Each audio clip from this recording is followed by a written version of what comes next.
In the land of grills, welcome back, folks. We're talking about spider grills today. We're talking about modifications to a Weber kettle.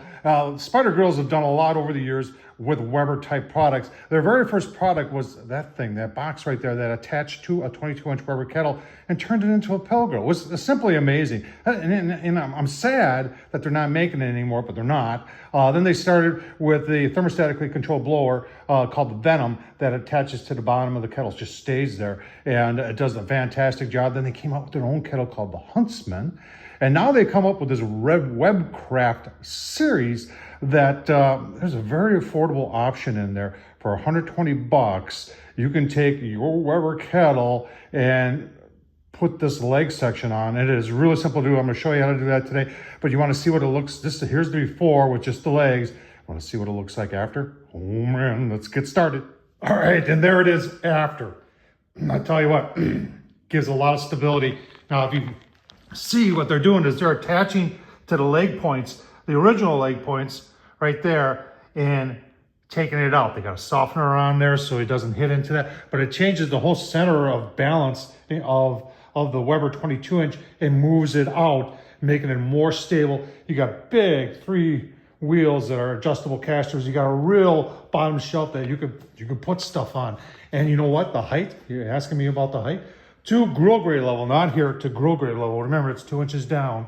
And that height is, with the modification, 33 inches from the ground to the grill grade. A lot of people want to ask them for more height on their Weber kettle. That gives it to it. All right, so there it is, spidergrills.com, the kettle cart. And right there, see, 120 bucks. And you can do that to your own kettle. Now, there is some modifications you need to do, and I'm going to show you step by step on what you need to do to get to where I got with this. But you can go and get it with the Venom, and that turns it into 350 bucks. I prefer the $120 method, but it takes a little work on your part. Let's get into that. All right, we're down in the shop. We're going to start the modifications to make this thing fit on a Weber kettle. And I do apologize for the mess. Christmas is upon us, and Papa's busy making puzzles for the grandkids. Anyway, so one of the things when I bought it, and I had a sneaky suspicion because I kept saying that it only works when you're using the Venom. And it does say if you have a premium Weber kettle, you need to install a Spider Grills Venom controller or a Spider Grills adapter ring to use the kettle cart. Now, I cannot find this adapter ring that they're talking about, unless it's the adapter ring that comes with the Venom. I'm not sure, but I don't have that. And it says it's not going to work with the premium. And if you're wondering what a premium is, now a premium is going to be the ones that have that with the ash catch here. Let's just go take a look at the collection here in the basement. Do you remember this guy? Therefore, we have that from the 1950s. Oh man. So if you have, well, this is an 80s and it's a Dr. Pepper, but if you have an ash catch like that, it's going to work. There's a 1970s. I'm sure it would work. But if you have an ash catcher like that, it's not going to work. So let's see what we can do to make it work. So this is, and it's a brilliant design by our friends from Spider Grills, but it takes and moves the legs out, which will change the center of gravity. But with this big collar on there, this, as you can see, ain't gonna fit. So we need to make this opening wider in order to make this fit. They did leave, and you're saying, well, what about the tab there? Does it work with the tab? Well, if you take this off here, it should be better prepared. If you take this off, you can see they did leave a gap in there for that to fit in. So all I'm thinking is all I need to do is make that wider, and it'll work. First thing, I'm going to install 3 of these. Now these are these little guides there, and that just keeps the pressure, and I don't have all these tightened up. I want to leave them loose for now, from hitting the kettle.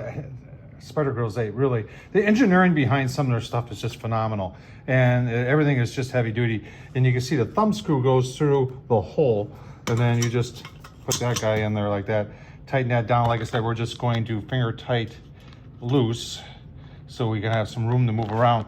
But you can see what I'm talking about where there's the gap there. Now we've got to get working on the ring there to make that. All right, so here's what I came up with to do the modifications to the aluminum.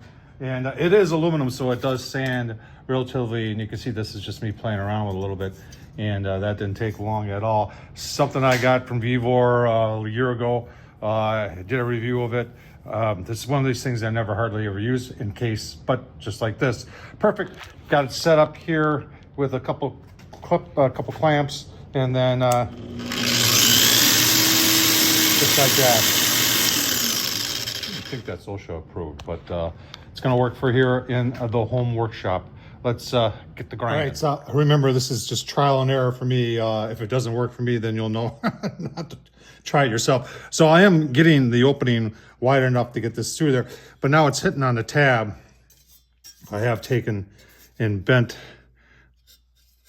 this guy a little bit, because the theory is once I get them started in the groove down there into that slot, once I get all three of them started, then I just a little friendly persuasion, a little tippy tap tap, and should be good. So we'll keep on grinding. Give you a look.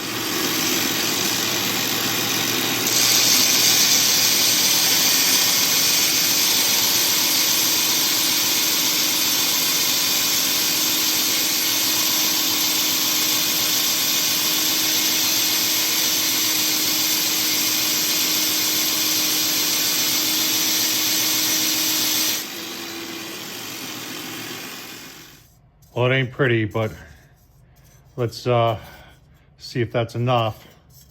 Remember, I got to bend down these tabs. Like I said, I just want to get them started. And then because it's aluminum, I should be able to tap them into place. Should. All right, that's a better fit than I thought I was going to get on the first try. I still got to tap them in. You can see that one right there. It's ready to go in. So we're just going to take and give them a little tap and see if we can't get them set in there. And if that works, then I think we're home free.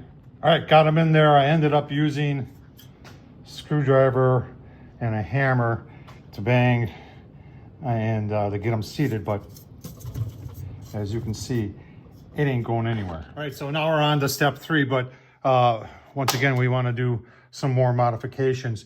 Remember, because this takes it out and takes it lower, that you lose some height here. And we want to keep, biggest complaint a lot of people have ever had with the traditional Weber grills is that how low they are.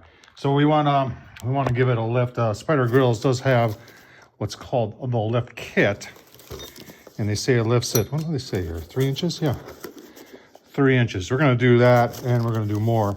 First thing you got to do is take off the stinking label. So we know it's going to be it's always a tipping hazard. But anyway, the thought would be that this guy should fit right there, right? I mean, that would make perfect sense. Yeah. It don't work because of that weld. And it's not that that I can just grind off the bottom, no. And I could elongate this hole because I really think this is where this should go.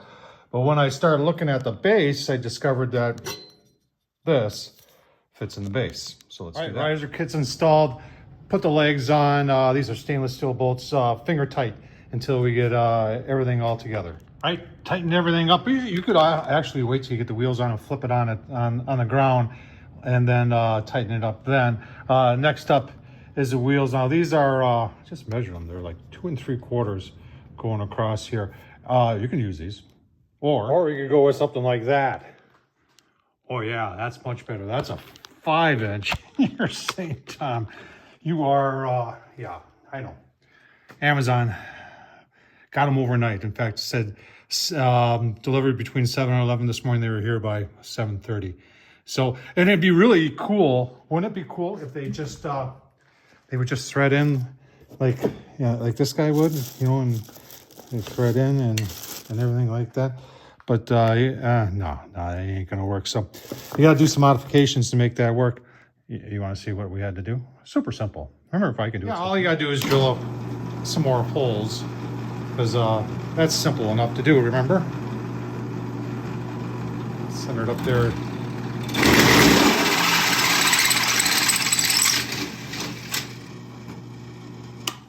just like that. Remember, if I can do it, so can you. And it does come with nuts. So we can take a little touch-up paint in there. And then, super simple. If I can do it, so can you. And there it is with the new nut on. They did come with nuts, which is nice. Just drilling them out. Then just use a deep socket there to get it started. And then they do give you a wrench right there. So you can hold on to that guy down there and give this little tight back onto the wherever it'll go. Well, there you go. Remember, if I can do it, so can you. Easy peasy, 120 bucks. Turn your Weber kettle into the Weber kettle that Weber should be selling.